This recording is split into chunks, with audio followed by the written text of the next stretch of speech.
Donc ce matin, nous allons continuer dans le livre de l'Ecclésiaste et nous avons commencé une mini-série dans le livre d'Ecclésiaste, dans le chapitre 7 surtout, qui nous donne trois clés que le Seigneur nous donne pour traverser un monde brisé par le péché. Trois clés de sagesse pour traverser un monde brisé. Et donc ce matin, nous allons voir premièrement qu'il faut être réaliste face aux épreuves de la vie.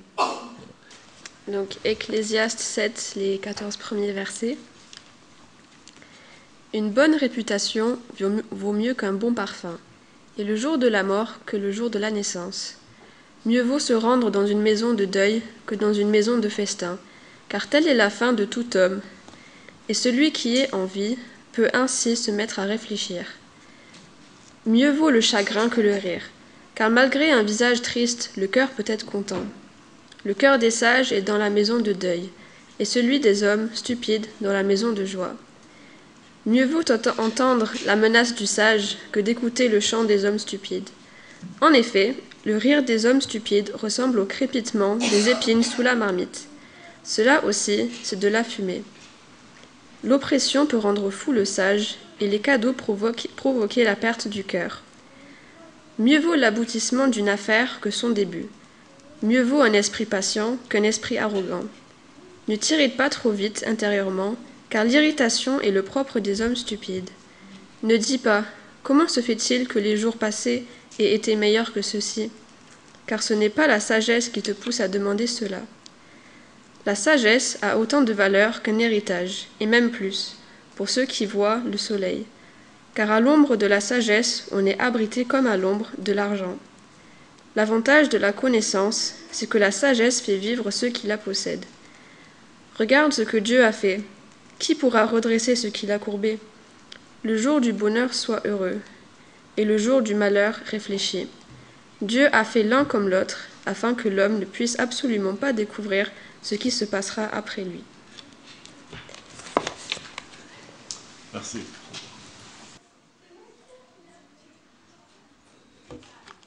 Et pour ceux qui restent avec moi, je vous invite à prier.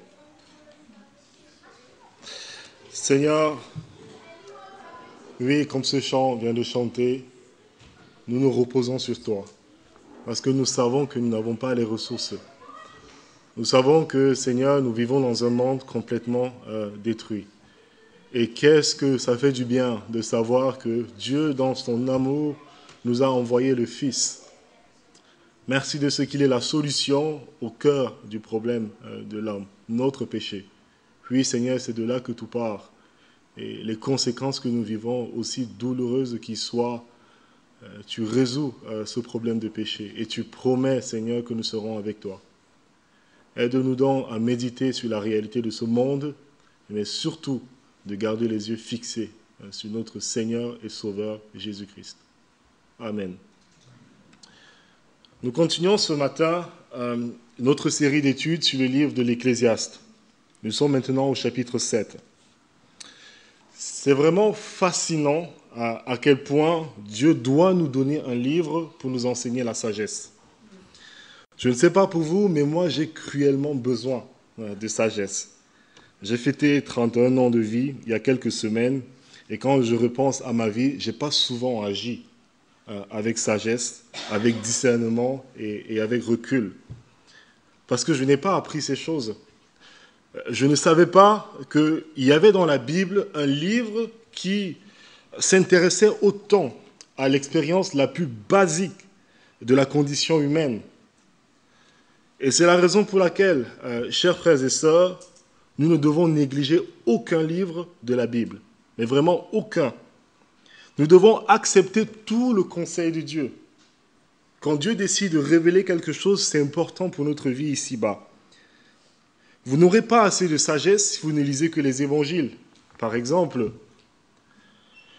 vous ne serez pas assez équipé si vous ne lisez que les lettres des apôtres. Oui, vous aurez de bonnes doctrines, une bonne théologie, une bonne connaissance des doctrines, mais dans vos décisions chaque jour, dans votre expérience de la vie sous le soleil, ça va être compliqué. Et donc, Dieu nous donne un livre Il nous donne un livre qui n'est pas un manuel de théologie, mais un livre qui est l'expérience d'une personne qui sait ce que c'est que la condition humaine. Donc, c'est l'Ecclésiaste, c'est Salomon. Il a vécu tout ce qu'un homme peut rêver vivre ici-bas, Salomon. Il dit, je n'ai rien refusé à mes yeux. Tout. Et à la fin de sa vie, il regarde avec honnêteté, avec lucidité, il regarde ses richesses, il regarde ses plaisirs, il regarde ses accomplissements, son pouvoir, son savoir, ses relations, et il dit, Hevel, fumée, vanité des vanités, tout est vanité, absolue futilité. J'ai cru saisir le sens de la vie en voyant ces choses.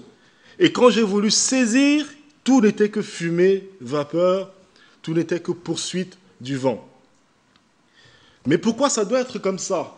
Salomon nous dit, ce monde ici-bas n'est que le chemin vers la vraie vie. Ce n'est pas notre destination. Non seulement ce n'est qu'un chemin, vous ne pouvez pas vous installer ici confortablement, mais c'est aussi un chemin qui est tortueux, qui est rempli de difficultés. C'est un parcours de combattants. C'est un monde brisé, vraiment brisé. Nous avons gâché ce monde par le péché, nous dit la Bible. Et comme si ça ne suffisait pas, on se voit le visage et on espère qu'on va vivre ici-bas une sorte de paradis. Le mariage parfait, le boulot parfait, les amitiés parfaites, la prospérité, etc. Mais la Bible nous dit que la seule manière de quitter un tel monde, la seule manière de ne pas être dans un monde brisé, c'est par le sang d'une croix terrible. C'est par la mort de notre Sauveur. C'est par le calvaire. C'est non seulement par sa mort, mais surtout par sa résurrection qui amène notre humanité dans un nouveau mode d'existence pour un autre monde que celui-ci. C'est le seul moyen. C'est ça notre espérance en tant que chrétien, si vous avez mis votre foi en Jésus-Christ. Mais pour le moment, nous sommes là. Nous sommes encore là et nous devons apprendre à être réalistes. Réalistes face au monde où nous sommes. Et parcourir cette vie avec ses problèmes. Voilà pourquoi Dieu nous donne l'expérience de Salomon.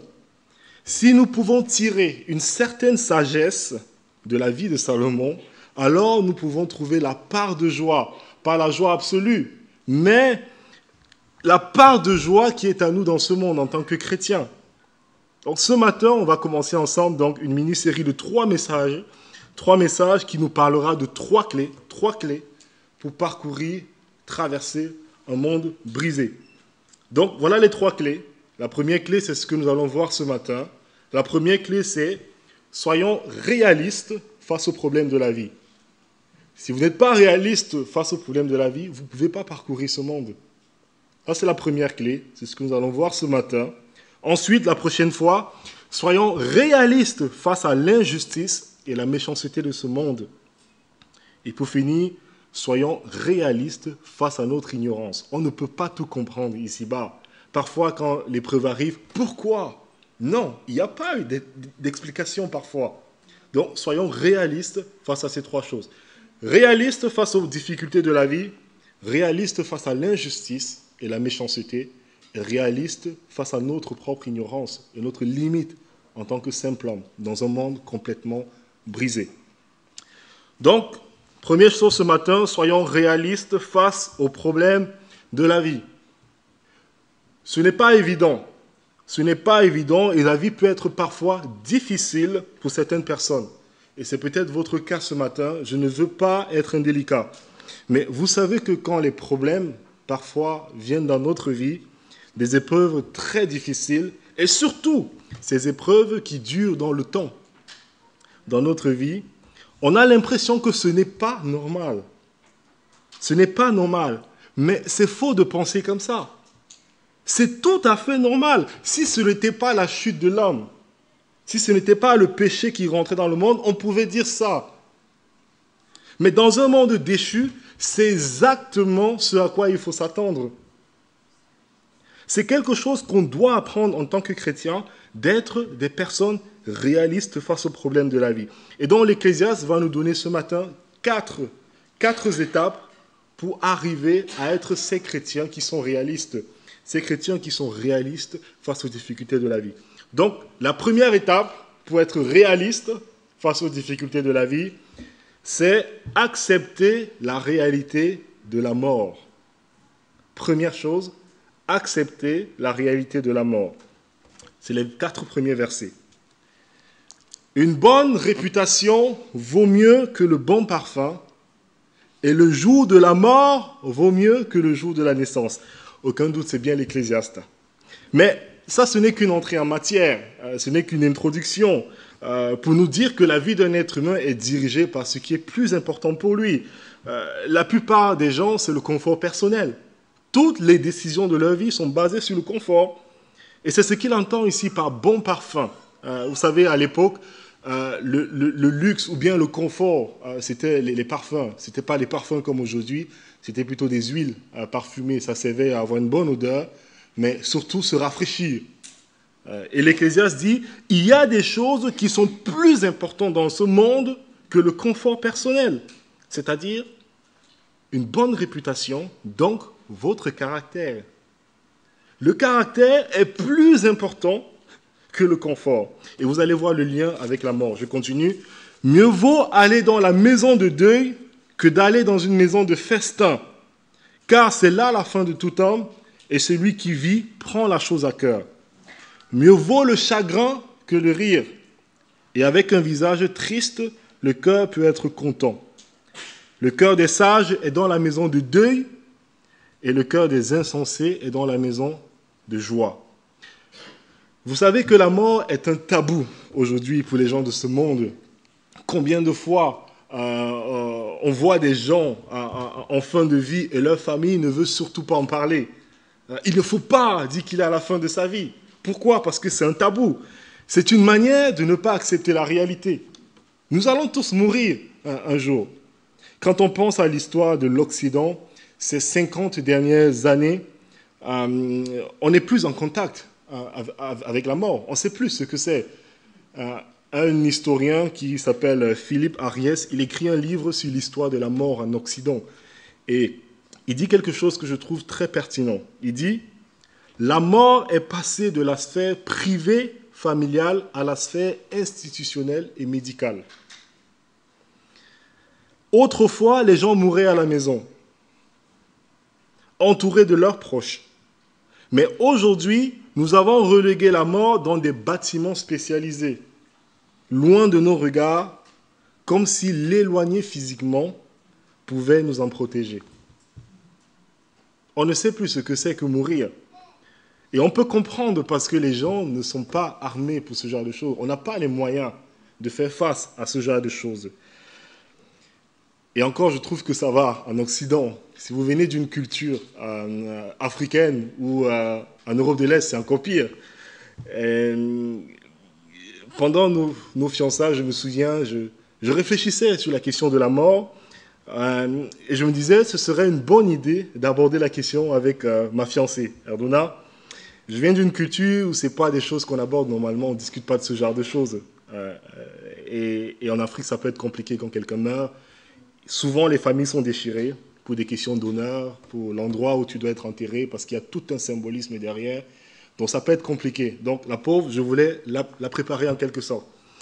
Et donc, ce n'est pas un sujet que j'aime aborder, mais je me force, je me dis, allez, on va y arriver, on va aborder la question, et ça va passer. Donc, je me force, mais je n'avais pas compris que dans sa culture aussi, c'est tabou, on n'en parle pas. On ne parle pas de la mort. Et donc, vous pouvez imaginer sa réponse. Hors de question que je parle de ça avec toi. Ce n'est pas des choses qu'on aborde comme ça. Bon, tant mieux. Mais on n'a pas les moyens pour faire face à ce genre de choses. Et ce n'est pas un conseil, je précise, pour les futurs mariés. Il ne faut pas en parler à quelques jours du mariage. Attendez au moins la nuit de noces. Donc, on n'a pas les moyens de faire face à ce genre de situation. Mais en tant que chrétien, oui, nous pouvons en parler en tant que chrétiens. Nous devons souvent y penser à la mort. Nous devons prendre la chose à cœur. Parce que c'est là la fin de tout homme. C'est le pur réalisme. Nous allons tous y passer. C'est là la fin de tout homme. Et donc, contrairement aux autres, le chrétien, il vit sa vie à l'envers. Quand les gens de ce monde repoussent la réalité de la mort jusqu'au dernier moment, quand ils sont obligés d'y faire face, le chrétien, lui, il pense à la mort depuis le début. Parce que c'est la seule manière de vivre dans un monde comme ça correctement. C'est à la lumière de ta mort future que tu peux bien vivre ta vie aujourd'hui. C'est incroyable, c'est juste à l'opposé de notre culture. Et c'est ce que Moïse dit dans le psaume 90. Il dit « Enseigne-nous à bien compter nos jours afin que nous appliquions notre cœur à la sagesse. » Impossible d'être sage, impossible de faire les bons choix de vie si tu ne sais pas compter tes jours. Mais parce que je sais que cette vie prendra fin un jour, je sais que je vais mourir, je sais que j'aurai des comptes à rendre à Dieu, je sais que le jugement de Dieu arrive. Et c'est seulement quand je fais face à ça, sincèrement, réellement, que je peux maintenant me mettre en règle avec Dieu et vivre cette vie comme quelqu'un qui est prêt à mourir. Parce que si vous n'êtes pas prêt à mourir, vous n'êtes pas prêt à vivre. Donc voilà la première étape pour apprendre à être réaliste face aux problèmes de la vie. C'est d'accepter la réalité de la mort. Ensuite, deuxième étape, l'Ecclésiaste nous dit « Acceptez la réalité de nos torts. » Après avoir accepté que vous allez mourir, acceptez la réalité de vos torts. Versets 5 et 6. « Mieux vaut entendre la réprimande du sage que d'entendre le chant des insensés. Car comme le bruit des épines sous la chaudière, ainsi est le rire des insensés. » C'est encore là une vanité. J'ai eu une conversation il y a quelque temps au marché. Je discutais avec un monsieur assez passionné. Donc, il était en colère, très en colère. Il n'arrêtait pas de parler de politique, des injustices, des abus des riches, de Macron, du gouvernement, des puissants. Il était convaincu que tout le mal venait d'en haut, que ça venait des autres, que ça venait des grands de ce monde, des puissants. Et on peut comprendre sa colère, c'est ce qu'on a vu au chapitre 3. Il y a une profonde injustice dans ce monde. Et souvent, ceux qui ont le plus de pouvoir, c'est ceux qui ont plus de moyens de faire du mal. C'est quelque chose qui est réel. Mais au bout d'un moment, j'ai dû lui expliquer que le mal ne vient pas seulement des autres. La racine du problème, c'est notre propre cœur à tous. C'est là qu'il faut résoudre le problème. Et sa réponse, vous pouvez imaginer, « Ah, moi je n'ai jamais fait de mal à personne. » C'est très facile de voir le mal chez les autres, souvent, très facile. Mais qu'en est-il de ce mal en moi? Qu'en est-il de ce mal pour lequel je n'ai pas d'excuses? Mon égoïsme, ma colère, mon orgueil, mon impatience, mensonge. Tu ne peux pas vivre correctement dans ce monde si tu refuses d'accepter que tu fais partie du problème. On ne peut pas traverser un monde brisé si on ne réalise pas que nous faisons partie du problème aussi. Non, la réalité dans ce monde, ce n'est pas les autres méchants et moi le gentil. C'est nous tous les méchants qui avons cruellement besoin de la grâce de Dieu. Il y a une histoire à propos de Chesterton. Je ne sais pas, vous avez peut-être entendu l'histoire. Ça a été cité ici, je pense. Et donc, l'histoire raconte qu'à l'époque, le magazine Times de Londres avait envoyé une question à plein de philosophes et d'hommes intellectuels. Et la question, c'était « Qu'est-ce qui ne va pas dans ce monde ?» Et donc, apparemment, Chesterton aurait envoyé une lettre, une très très courte lettre, une lettre dans laquelle il a écrit « Cher monsieur, moi, cordialement, Chesterton. » Voilà quelqu'un qui avait compris la réalité de ses torts. Voilà quelqu'un qui avait compris le vrai problème de ce monde. C'est moi, c'est nous. Mais quand on pense au monde à l'inverse, quelle est l'attitude des gens vis-à-vis de leurs torts? Ils s'en moquent, ils rient. Comment est-ce que vous faites face à vos problèmes? Si tu es jeune, tu ne veux pas que papa ou maman te dise ce qui ne va pas chez toi. Tu ne veux pas qu'on te reproche quoi que ce soit. Peut-être tu es un parent, tu ne veux pas que ton enfant te dise quoi que ce soit. Ton voisin, ta voisine, un membre de la famille, tu ne veux jamais qu'on te montre cette réalité. C'est la dernière réalité que tu veux entendre, tes propres torts. Tu ne veux même pas penser aux mauvais aspects de ton cœur. Voilà une manière désastreuse de parcourir un monde brisé.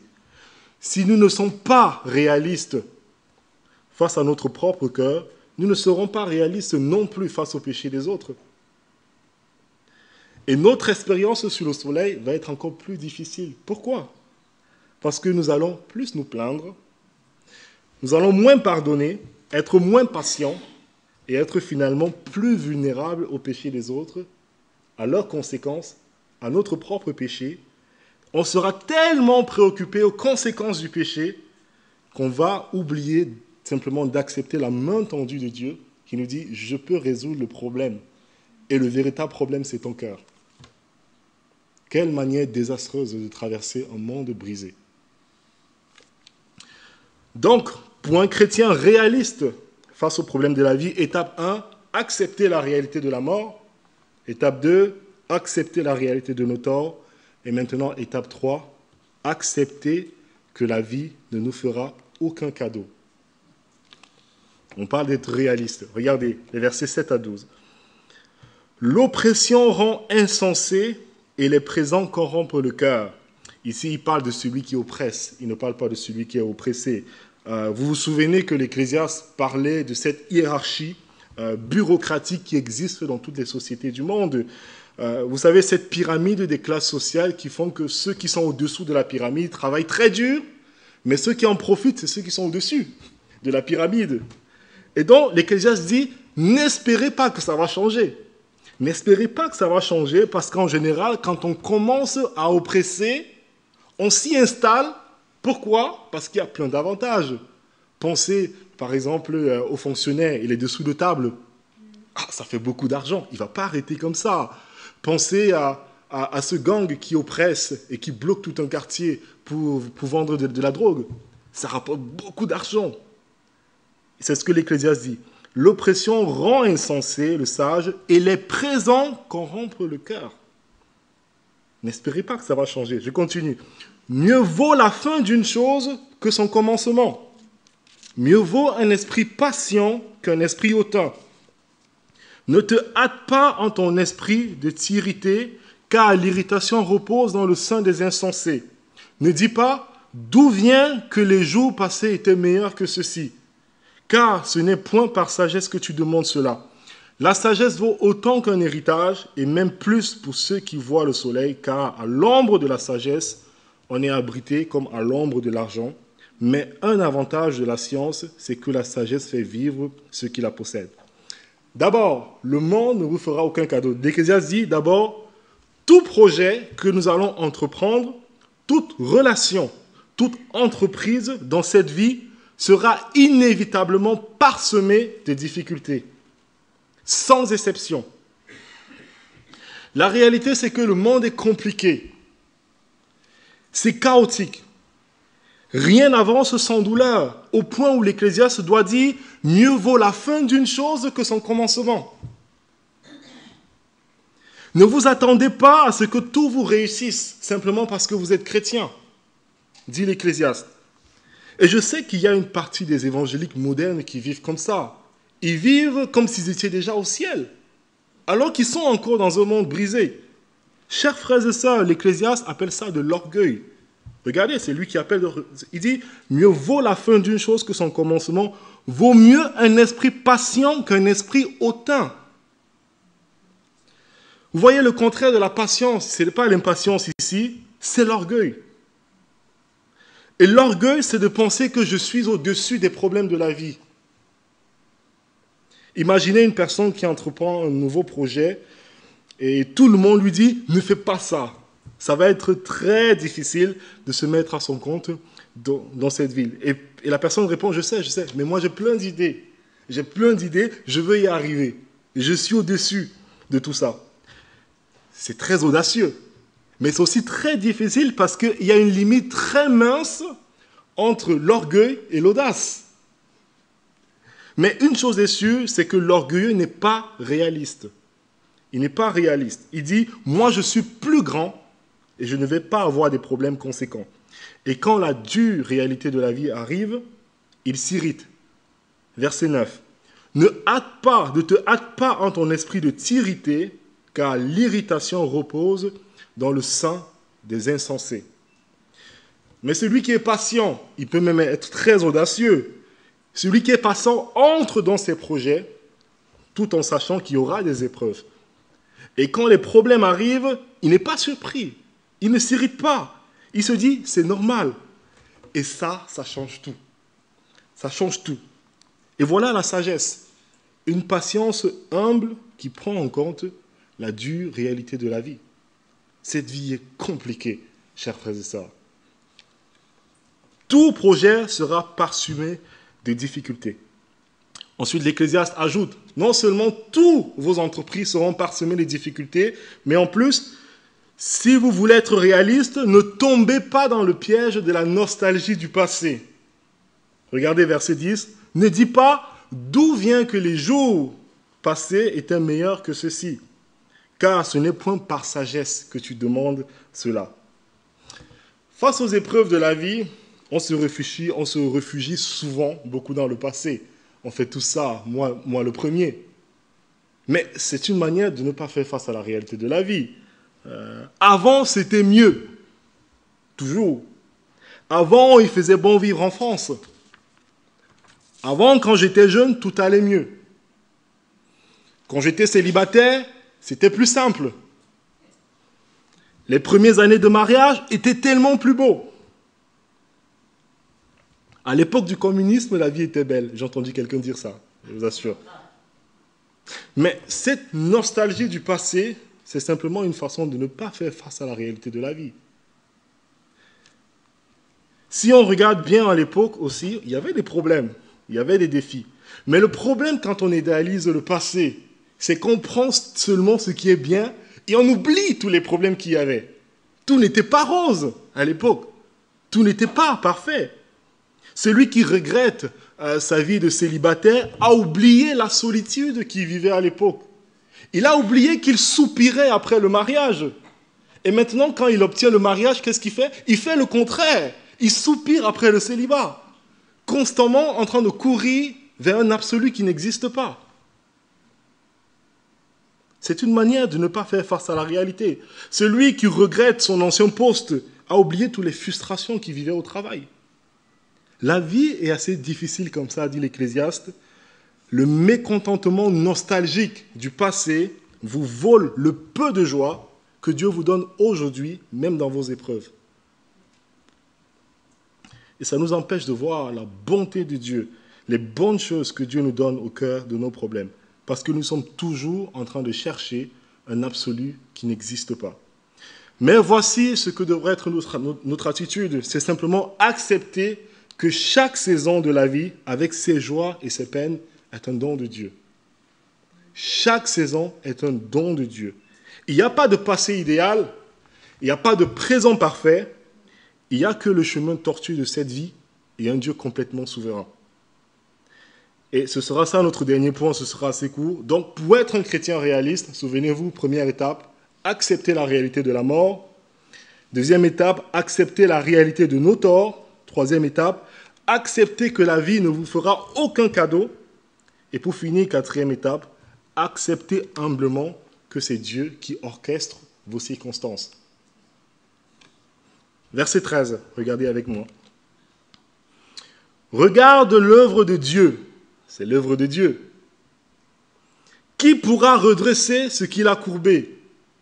Personne. Au jour du bonheur, sois heureux. Et au jour du malheur, réfléchis. Dieu a fait l'un comme l'autre, afin que l'homme ne découvre en rien ce qui sera après lui. Dieu trace dans nos vies parfois des chemins qui sont droits, parfois des chemins qui sont tordus. Il permet des jours de bonheur, il permet des jours de malheur, dit l'Ecclésiaste.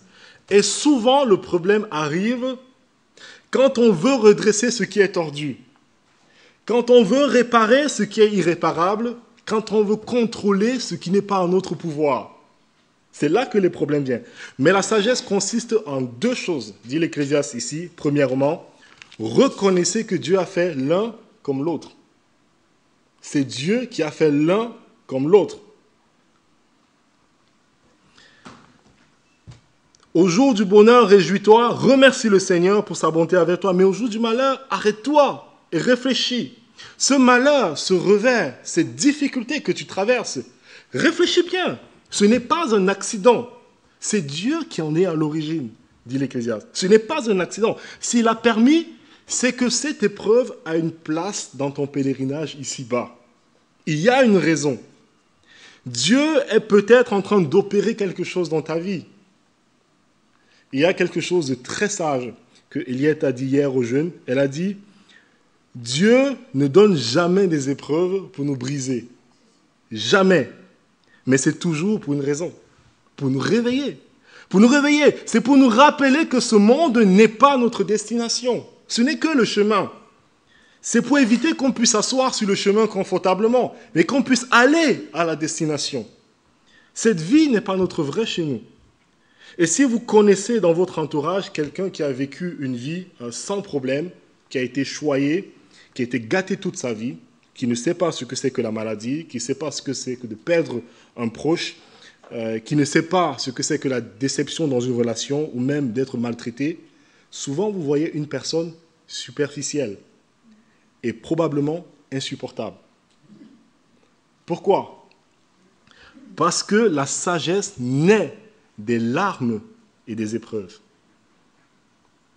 Et aussi douloureuse soit-elle, c'est souvent le moyen que Dieu utilise pour façonner notre âme. Alors j'ai un petit exercice pour vous. Réfléchissez, essayez de penser. Il y a 10, 20, 30 ans, quelles sont les choses que vous aviez demandées à Dieu ? Gardez à votre esprit des choses que vous avez tellement demandé à Dieu, à genoux, et qu'il ne vous a pas donné. Je suis sûr que beaucoup d'entre vous sont en train de penser, heureusement qu'il n'a pas fait ça. Heureusement qu'il ne nous a pas donné. On serait encore aujourd'hui en train de courir derrière des idoles. Imaginez, on serait en train de courir ou de mettre toute notre expérience, notre espérance dans notre carrière, dans notre santé, dans notre famille, dans notre confort. Mais c'est quand ces choses tremblent, c'est quand ces choses s'effondrent, qu'on commence alors à réaliser que notre seul vrai appui, c'est Dieu. Il n'y a que lui. Nous commençons à désirer le ciel.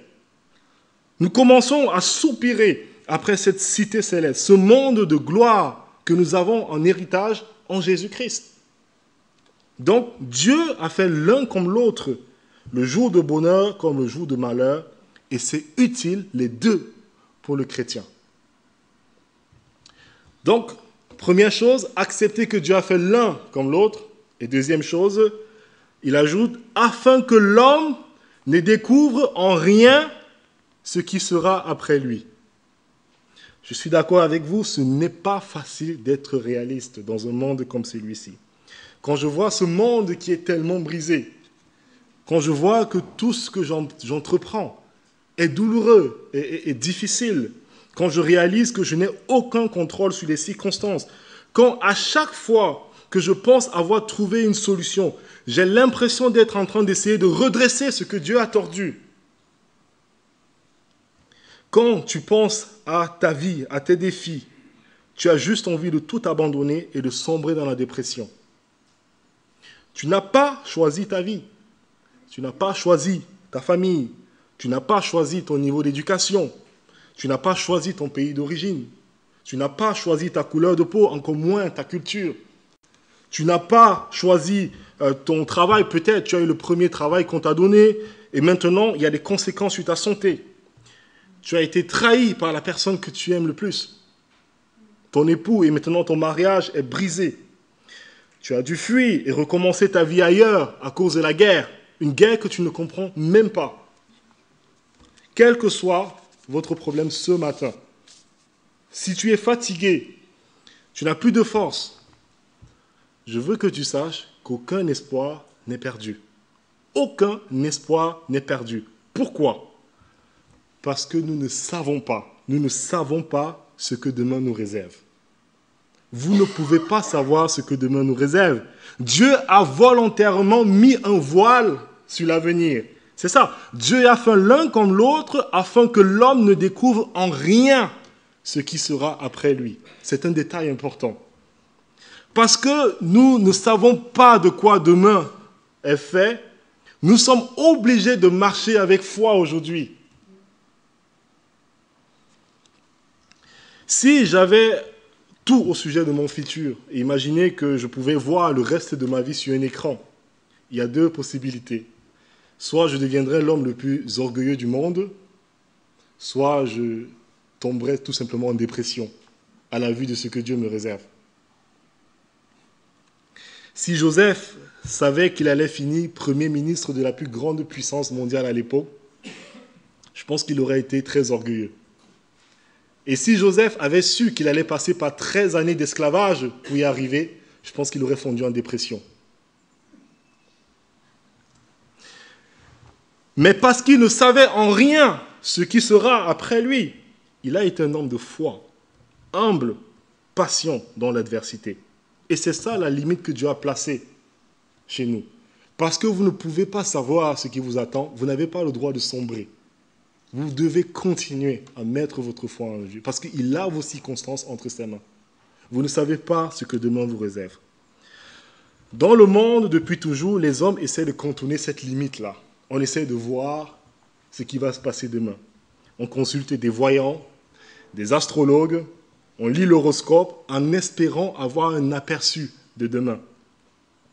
Dans les églises évangéliques aujourd'hui, on a des gens qui se disent prophètes et qui vont vous dévoiler votre avenir si glorieux. Mais nous pouvons nous tourner vers Dieu chaque jour pour nos besoins, comme les Hébreux dans le désert, qui chaque jour avaient la manne du ciel, un jour à la fois. Dieu nous apprend à vivre dans le présent, dans la dépendance vis-à-vis de lui.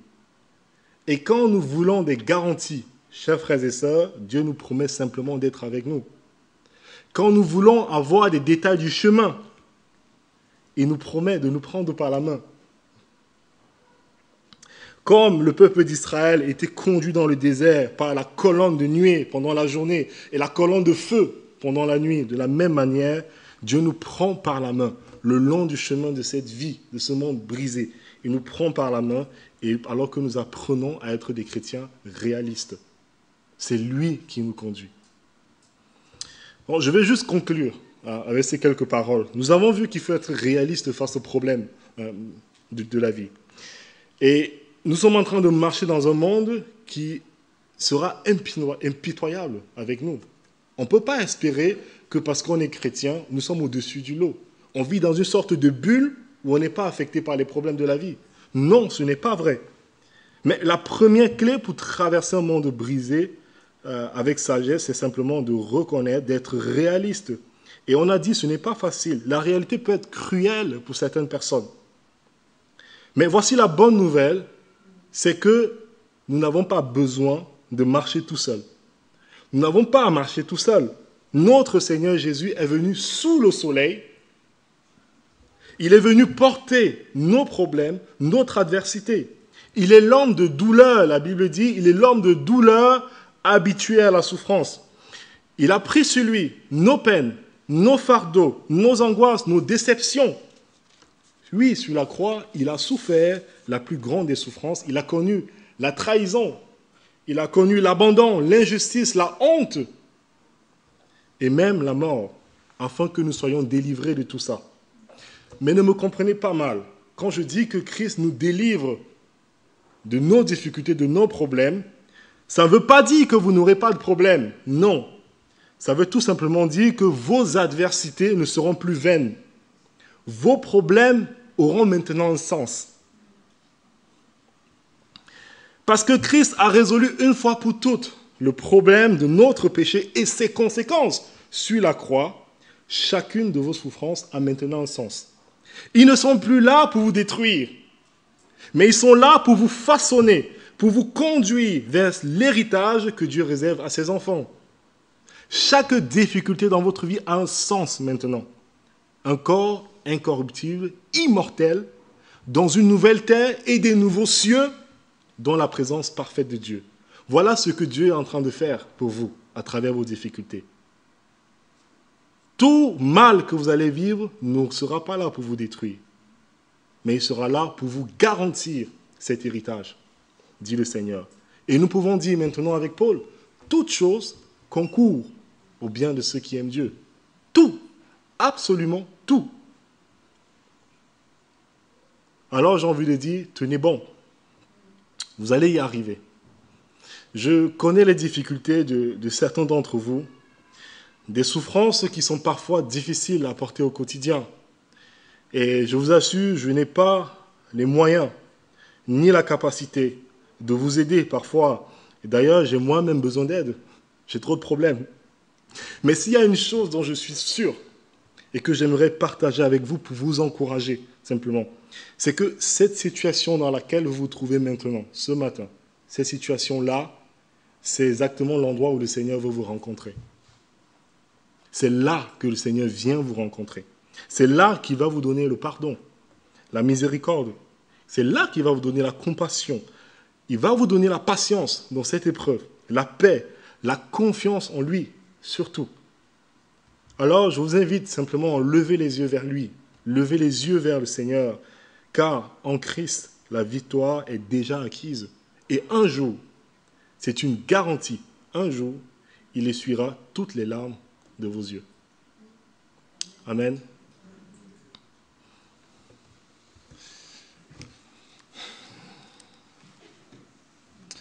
Seigneur, nous n'avons pas de mots pour adresser parfois les souffrances que nous vivons au quotidien.